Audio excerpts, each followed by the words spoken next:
Hola oyentes de Radio Sefarad. Hace 40 años el mundo vivía pendiente de las noticias en televisión y en las radios de entonces sobre el secuestro de un avión que se había producido un 27 de junio, un avión de un vuelo de París a Tel Aviv a cargo de un grupo terrorista palestino unido a otro grupo terrorista alemán y que había sido desviado a Uganda. Y el 4 de julio pues se resolvió la situación y vamos a hablar de ello. Vamos a hablar de la llamada Operación Trueno, Operación Entebbe o a veces también Operación Jonathan. Y para ello tenemos a alguien que conoce muy bien estas historias y los entresijos, como Jesús Manuel Pérez Triana. ¿Qué tal, Jesús? Pues encantado de una vez más de estar en Radio Sefarad. Bueno, hoy no nos vamos a aventurar sobre el futuro de las relaciones internacionales militares, sino vamos a hablar del pasado. 40 años, pero que ya casi los vemos en blanco y negro. Sí, la verdad que evidentemente los 70 me quedan muy lejos, pero esto fue una historia como mítica. Yo creo que no ha habido persona interesada pues, en temas de seguridad, defensa o historia militar que no creciera leyendo sobre esta operación, porque es francamente mítica. Uh-huh. Estamos hablando de la operación para el rescate, porque, como decimos, el avión fue desviado a Uganda con todo el pasaje secuestrado, aunque luego liberaron a los prisioneros no judíos, y Israel logró montar un operativo, viajar miles de kilómetros atravesando cielos enemigos en la mayoría de los casos, llegar al sitio, aterrizar, combatir con las fuerzas ugandesas y con los terroristas y liberar a la mayoría del pasaje. Incluso digamos que hubo una baja que fue la más mediática, que fue el comandante de la operación, que se llamaba Jonathan, por eso la operación Jonathan, pero que se apellidaba Netanyahu, que era el hermano mayor de Benjamín Netanyahu, del actual primer ministro de Israel. Pues la curioso es que cuando uno repasa la historia se encuentra con un montón de nombres conocidos. Es decir, teníamos por aquel entonces como primer ministro a Yitzhak Rabin, teníamos de ministro de defensa a Shimon Peres, y luego todos los personal militar implicado que tuvo un cargo importante en aquella misión, luego llegaron lejos a generales en jefe del ejército, tuvieron grandes cargos en empresas públicas israelíes, pero digo, retrocediendo a la operación, primero hay que ponernos en el contexto, porque yo creo que ahora esto de las operaciones secretas, matar a Bin Laden en su casa y demás, nos parece como la cosa más normal del mundo. En la era de los teléfonos satélite, de los GPS, las gafas de visión nocturna, la tecnología y demás. Pero nos tenemos que remontar al año 76 y eso de volar por la noche en un avión militar era una cosa muy nueva. De hecho, la Fuerza Aérea Israelí solo tenía 4 pilotos entrenados para llevar aviones de transporte por la noche. O sea, ni imaginable lo del GPS o lo de las comunicaciones. Es decir, aquello fue una auténtica aventura cuando los militares israelíes se metieron en aquellos aviones para atravesar 4.000 kilómetros. No se sabía lo que iba a pasar. Uh-huh. Y nada más no se había hecho nunca nada. Y yo creo que no se ha vuelto, ni siquiera creo que se haya vuelto a ser algo tan impresionante, incluso con los medios actuales. Bueno, hubo un intento fallido, un intento fallido de los americanos para liberar a los secuestrados en la embajada americana en Teherán cuando subió al poder Khomeini, ¿no? Sí. Además, hay una cosa curiosa y es que los israelíes crearon sus fuerzas especiales un poco en su momento inspirándose en los británicos, que eran los pioneros en el Servicio Aéreo Especial, que fue el referente, y a partir de entonces pasó al contrario. Cuando uno lee sobre la creación de unidades antiterroristas en Europa y en Estados Unidos, en Occidente en general, la referencia, los políticos dijeron, yo quiero unas fuerzas que sean capaces de hacer eso que hicieron los israelíes. Y desde entonces se ha convertido las fuerzas israelíes, después de esta operación, se convirtieron en el estándar a la que todo el mundo quería parecerse. Uh-huh. Bueno, vamos a empezar primero para situarnos en el contexto. O sea, vamos al 27 de junio de 1976. ¿Qué es lo que estaba pasando y quiénes son estas personas que suben al avión, no? Pues para empezar es muy importante el contexto, porque ahora que vivimos una temporada donde el terrorismo se ha vuelto a poner como tema de actualidad, uno repasa y resulta que desde finales de los 60, a partir evidentemente del 67, hasta todos los 70 hubo secuestros reiterados. Hubo un acontecimiento importante donde terminaron 4 aviones en una pista abandonada del desierto de Jordania y los terroristas palestinos los volaron por el aire. Incluso hubo un secuestro de un avión de Sabena aquí en Madrid. Cierto, que ese fue uno de los antecedentes donde otra vez nos encontramos a un personaje que fue luego relevante, cuando hubo un avión secuestrado que terminó en Israel, era de Sabena, y lo que hicieron le desinflaron las ruedas al avión, y entonces el piloto decía, el avión no va bien, hace falta. Entonces los terroristas exigieron que unos técnicos reparasen el avión, y esos técnicos eran miembros del Sayeret Matkal, la unidad de operaciones especiales estratégicas, es decir, que depende directamente del Estado Mayor, y cuando uno mira las fotos de aquel rescate y ve a esos operarios con un mono blanco, se encuentra, oh sorpresa, con Ehud Barak, posiblemente que sea uno de los soldados más condecorados de la historia de las Fuerzas Armadas israelíes. Entonces, es un contexto histórico de muchas operaciones terroristas, de secuestros de aviones, y yo creo que muy relevante, fueron 2 operaciones terroristas. Una, en el 74, en Malot, el colegio, que fue una operación que se saldó pues, con la muerte de muchos niños. Y al año siguiente hubo... Y que, perdóname, pero que la gente no lo sabe, que el autor, digamos, ideológico, el que programó ese ataque en Malot, es Mahmoud Abbas. Eso no sé si lo sabías, el presidente palestino. Pues sí, estaba todavía haciendo méritos para subir en la escala. Y esto que dicen de que él no tiene las manos manchadas de sangre, no, pero que dibujaba por dónde tenían que matar a los demás, sí. Recuerdo muy bien ese atentado, que creo que habrá sido por mayo o junio del 74. 15 de mayo de 1974. Exacto. Y otra vez en mayo, 4 de mayo del 75, hubo un asalto anfibio, es decir, llegaron terroristas con lanchas neumáticas a las playas de Tel Aviv, terminaron atrincherándose en un hotel. Esto, es decir, más allá del contexto de muchos secuestros, que uno mira del 67 al 76, muchos secuestros, que me parece interesante porque siempre tenemos a creer que estamos viendo una nueva ola, una nueva era. No, el terrorismo internacional estaba en su máximo. Bueno, Carlos el atentados, lo que hicieron fue que se replantease en Israel, se dieron cuenta de que sus fuerzas armadas estaban orientadas, sus unidades especiales estaban orientadas a la guerra convencional, bueno, a operaciones especiales, pero en un marco de guerra convencional, y que eso del rescate de rehenes era una cosa muy novedosa, no se ha intentado. Recordemos que en las Olimpiadas de Múnich terminó siendo un absoluto desastre. Entonces los israelíes primero estaban preparados, es decir, desde sendos fracasos les llevaron a replantearse eso, y entonces posiblemente fuese el único país que se tomó en serio intervenir, porque hasta aquel entonces la negociar, y de hecho los rehenes franceses se fueron liberados por toda una serie de cuestiones de negociación. Entonces tenemos que el 27 de junio un avión de pasajeros es secuestrado, y los secuestradores son del Frente Popular de Liberación de Palestina en una de sus múltiples variantes, fracciones, porque aunque todos siempre recordemos el chiste aquel de la vida de Brian del Frente Judaico de Liberación Popular, resulta que la referencia al chiste en los 70 era la cantidad de grupos palestinos que tenían nombres parecidos y que eran unos de otros fracciones que por matices ideológicos dentro del marxismo-leninismo estaban separados.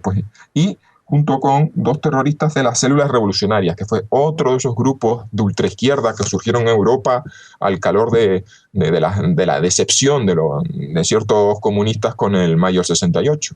Que hay toda una ola de terrorismo que se explica porque no llegó la revolución del proletariado y entonces entraron en la lucha armada. Sí, hubo una intensa colaboración porque en el 77 también hubo otro secuestro en un avión de Lufthansa en la que participaron terroristas palestinos y alemanes.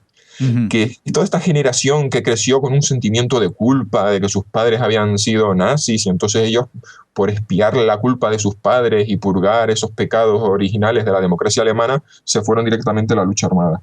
Sí, bueno, en este caso, para no ser nazi como sus padres, se dedicaron a matar israelíes en vez de matar judíos, ¿no? Sí. Porque, entre otras cosas, estas células, después de este secuestro, que ya llegaremos al final, que todo el mundo más o menos conoce, pues resulta que tuvo un problema de dislocación interna porque todo el mundo vio que liberar liberar a prisioneros, a los pasajeros que no eran judíos y quedarse simplemente con los judíos, no con los israelíes, con los judíos, por el hecho de ser judíos, ya los ponía en una posición de antisemitismo insoportable que hizo que, por ejemplo, uno de los miembros de ese grupo, que es el actual canciller, o sea, el ministro de Relaciones Exteriores de Alemania, Joschka Fischer, el jefe del Partido de los Verdes de Alemania. Entonces, en los grupos terroristas alemanes. Es increíble. No, bueno, él renunció, dice que ese es lo que luego el secuestro que terminó, se resolvió en Entebbe, y luego el siguiente, porque el año 77 fue un año muy intenso de secuestros y de muertes por parte de la fracción del Ejército Rojo y estas células revolucionarias, que fue lo que se llamó el otoño alemán, el otoño del 77. Fue el que le llevó a él a abandonar lo que era el marxismo-leninismo y pasarse a todas estas cosas que se llamaban los nuevos movimientos sociales, que son más identitarios y de cuestiones posmodernas, género, medio ambiente y demás. Y fue una fractura por ahí. Aparte que juraría que fue Joschka Fischer el que contó, o sus compañeros que se encontraron, que fueron a campamentos de entrenamiento de grupos de ultraizquierda en el Líbano, y se encontraron que allí convivían la ultraizquierda y la ultraderecha europea y de todo, y que estos grupos palestinos que tenían montado, por así decirlo, academias terroristas, claro, en las que no importaba la ideología. Y vinieron muy decepcionados del Líbano, y ahí también se produjo un abandono. Lo que también es otro nivel del déjà vu. Cuando tú decías el terrorismo que vemos ahora ya existía entonces, pero que Siria y Palestina, en este caso era Líbano, pero ahí nomás, ahí al ladito, como quien dice, de Líbano, está Siria, donde también todos los terroristas del mundo se entrenan, tanto de derecha, de izquierda, fundamentalistas, ateos, opositores, todos ahí están metidos en esa ensalada. Pero sigamos con el relato. Pues la cuestión es que, además, y esto fue una de las cosas paradójicas, es que terminaron en Uganda porque los terroristas dijeron, llevamos el avión tan lejos y evidentemente los israelíes no van a poder intentar nada.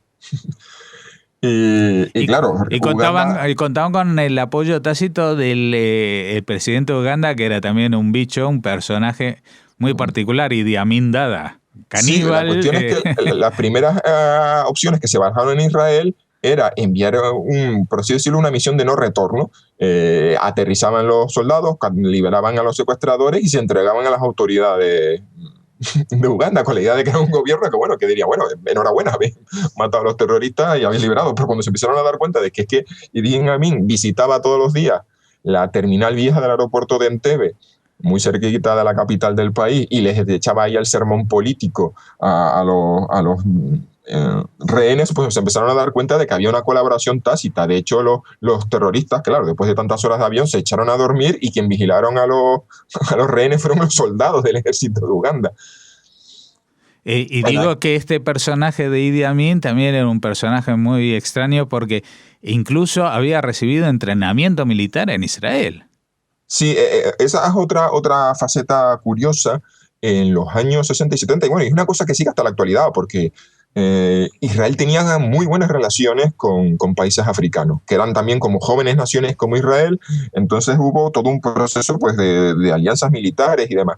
En cierta manera, para Israel era importante, por ejemplo, países como el Chad, porque eran, por así decirlo, la retaguardia, o estaban por detrás de países como Libia, Egipto. O sea, que las antenas de inteligencia israelíes no solamente tenían cubierto el arco mediterráneo, sino que, metiéndose en la zona del Sáhara y el Sahel, pues tenían también una proyección a esas áreas. La cuestión fue que, efectivamente, Israel tenía muy buena relación con Uganda, mientras Idi Amin era simplemente el jefe del ejército.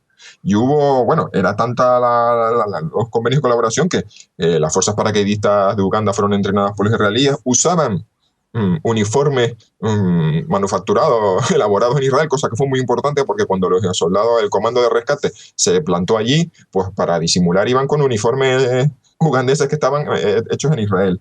Y luego, claro, después del golpe de Estado, Idi Amin, que toma el poder, termina poniéndose así dentro del contexto de la Guerra Fría, del bando ahí tercermundista socialista. Empieza ahí a denunciar la antidacionista, establece sus vínculos de simpatía con el pueblo palestino, y entonces se cortan por completo los vínculos entre la Uganda de Idi Amin e Israel. Pero lo que pasó es que había todo grupo de militares y civiles israelíes, por ejemplo, de la compañía Solel Bonet, una empresa de construcción que había construido la mismísima terminal donde se escondieron, donde tenían retenidos a los rehenes, con lo cual los planes estaban en Israel, y había un militar, Baruch Bar-Lev, que había sido instructor o jefe de la misión militar, que había menos mantenido una muy buena relación con Idi Amin. Y entonces le pidieron, bueno, evidentemente, al gobierno de Israel que le llamara, le dijera: soy tu viejo amigo, hombre, ¿qué estás haciendo con ciudadanos israelíes?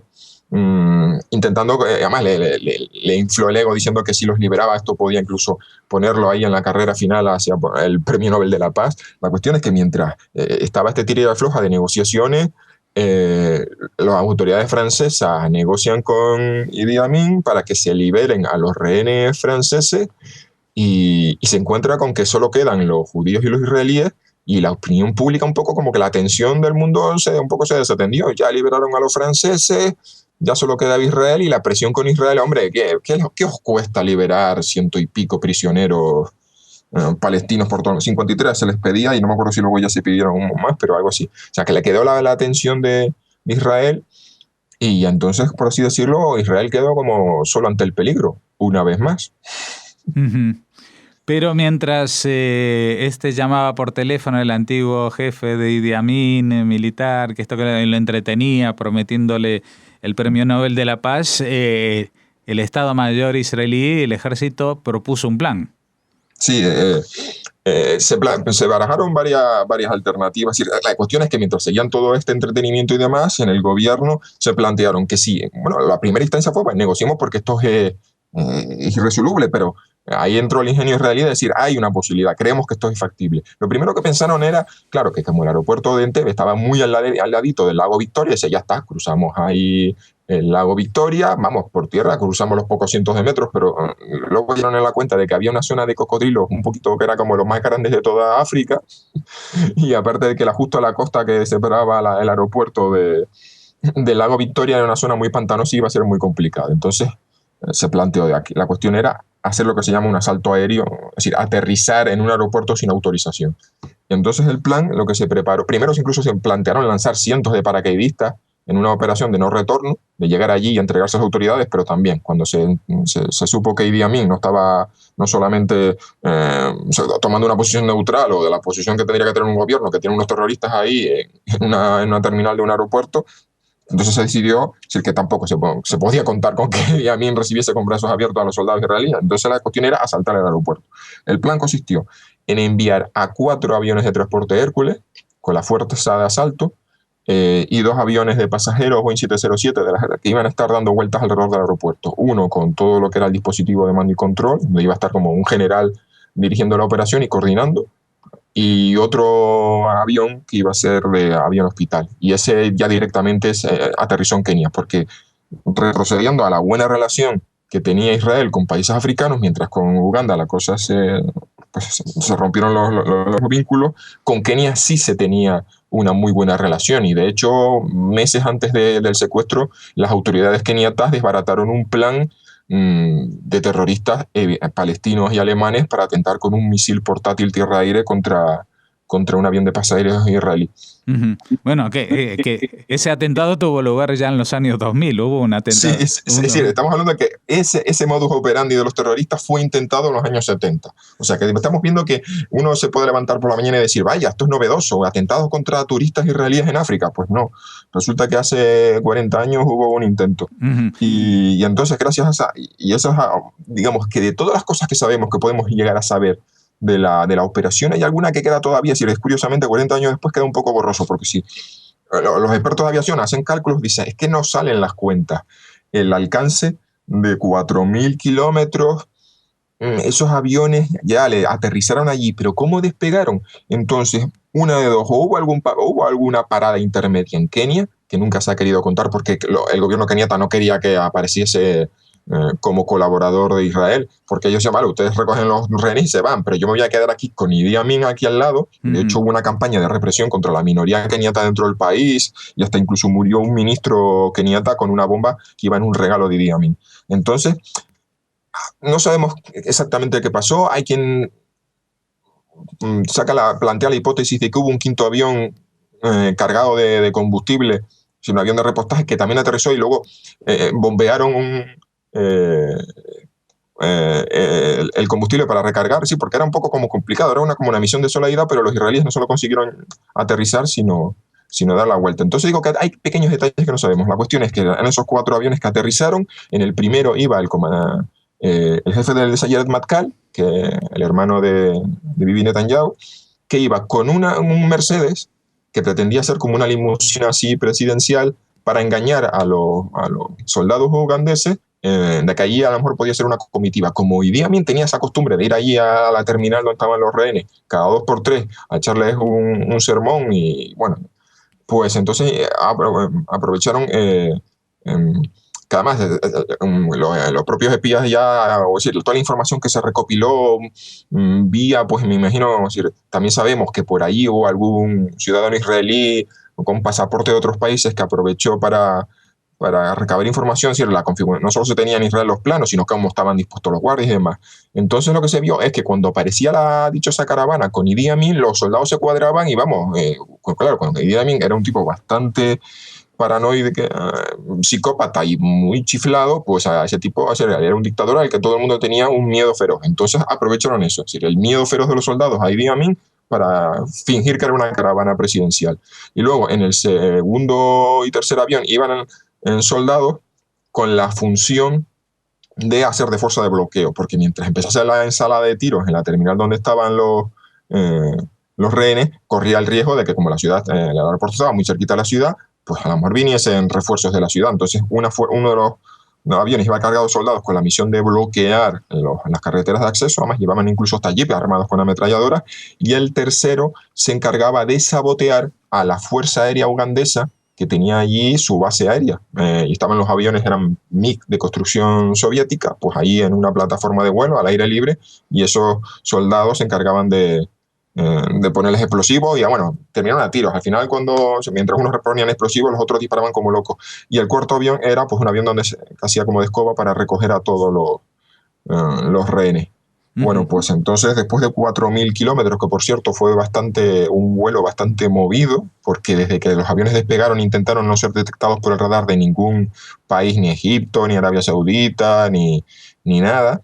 Tuvieron que volar muy, muy bajo. Bueno, dice que aquello fue como una batidora volante, lo pasaron muy, muy, muy mal. 8 horas de vuelo, pues tenemos el asalto. Y nada, pues efectivamente aterrizaron con la pequeña caravana de un Mercedes limusina, 2 Land Rover y la cosa no empezó muy bien, porque desde la torre de control del aeropuerto empezaron disparos. En alguna parte leí que dice que precisamente Idi Amin había cambiado de limusina, ya no usaba una negra, sino una blanca. No sé, es una explicación un poco rara. La cuestión es que empezó una ensalada de tiros muy pronto y el factor sorpresa se perdió, y alguno de los miembros de la operación de asalto dijo, ahí va, madre mía, si ya tenemos otro Maolot, o sea, otro rescate fallido. La cuestión es que se acercaron a la terminal, ahí en uno de los primeros refriegas de tiros. Hay varias versiones. Yo he leído de que ya incluso Jonathan Netanyahu yendo en el asiento del acompañante del conductor de la limusina recibió un tiro. Hay otras versiones, o he leído en otro sitio, que era fuera del coche. Ahí la mala suerte de que en esa refriega el comandante del Sayeret Matkal es el que fallece en las primeras de cambio, pero que hay un momento ahí de incertidumbre en el que se monta un pandemonio de tiros, muere el comandante, y como dije, había un militar que dijo, israelí, que dijo, madre mía, esto otra vez, ya tenemos otro desastre. Pero en ese momento de duda, alguien o varios toman esa decisión de decir, no nos podemos quedar aquí paralizados por el shock, por en las primeras de cambio haber perdido al comandante, y entonces entran en la terminal armados con megáfonos, diciendo en hebreo y en inglés, por favor, todo el mundo al suelo, somos el ejército de Israel. Y vamos, auténticamente de película, se limpia la terminal. Eso es lo que iba a decir, que ya para los detalles, yo les recomiendo ver, en ese momento, a los pocos meses salieron 3 películas. Nada menos, sí. Nada menos, pero hay una israelí que tiene un valor añadido, no, quizás no al cinematográfico, pero sí el del casting, porque el que hace de Jonathan Netanyahu es Asi Dayan, el hijo de Moshe Dayan. Moshe Dayan. Pues te tengo que corregir, no hace del personaje de Bibi Netanyahu. ¿No? Hace de otro que es el segundo del Seyeret Matkal, que fue el que asumió el mando cuando cayó Netanyahu. Vale. Entonces yo... O sea, su rol protagónico no hubiese terminado muy pronto. Claro, era justamente no hizo de Yoni Netanyahu porque si no se acababa antes, era un héroe fallido. Bueno, pues no importa, pero yo es que... Sí. En mi fantasía cinematográfica es que el hermano de Netanyahu era el hijo de Moshe Dayan, con lo cual Moshe Dayan se convierte en el padre de Netanyahu en la vida ficticia. Bueno, esto ha sido el resumen de una historia apasionante que les recomendamos que la busquen ustedes en las hemerotecas. Seguramente no encontramos vídeos, pero sí fotos antiguas de este operativo de rescate, especialmente cuando ya llegan a Tel Aviv, los rescatados. Por cuestiones de tiempo y de horario, Jesús, tenemos que acabar el programa aquí. Te agradecemos muchísimo este relato tan apasionado que nos has hecho de esos días en que parecía que se había inventado el terrorismo y el contraterrorismo, que desgraciadamente 40 años después sigue estando en las titulares. Yo me quedo con una frase: Operación Imposible, como la titularon en su momento.